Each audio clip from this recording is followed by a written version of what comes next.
Greetings and welcome. My name is Jake Rayson. I am a wildlife and food forest garden designer, and today I'm supposed to be working out in the garden doing drilling holes on bee logs, and it's like putting the finishing touches to the Undergrove garden. So it's a beautiful little garden. I'm just really happy with how it's come on. Just finished the planting. There's some trellis to put up and bits and pieces. And then I'm supposed to be finishing off the wildlife pond, which I'll do a separate video on that.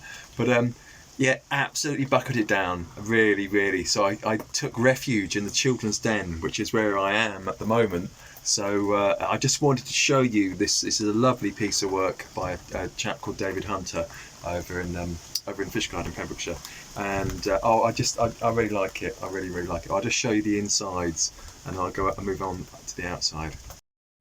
So this is the view out the door. It's tiny, you know. It's I don't know, 1.3 meters wide and 1.5 meters high. So I'm on my knees. My head just about hits the roof. And it's got a roundwood timber frame, which is what David does.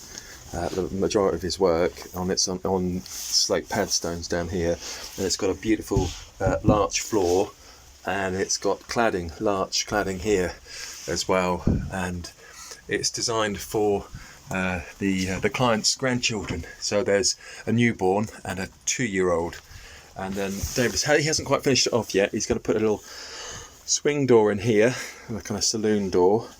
And it's got two windows. So one looks out here. There's not much of a view, and that's where a seating area is going. And there's a fruit tree going up there, and a honeysuckle there climbing up that oak tree. And then I've got there's ivy and Taiwanese bramble down there. And yes, and it's getting light in, and then it's just across the shed roof and over to the house. And I absolutely love it. So let's go outside and show you a bit of a squeeze.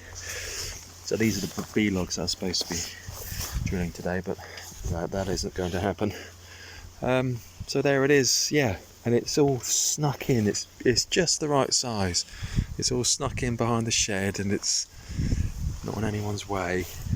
Just imagine being a kid and having that as your this is your official den. Absolutely brilliant. And then the grown-ups can come up here, and they can just hang out on the bench up here by the fruit tree. I'm not terribly sure which fruit tree it's going to be exactly. I'm thinking a cherry, probably a cherry. And there we go. So there we have it. Just a little interlude between the rain. Oh, it started raining again. I'll do a little bit about the wildlife pond in a sec. Okay, thanks for watching. Bye.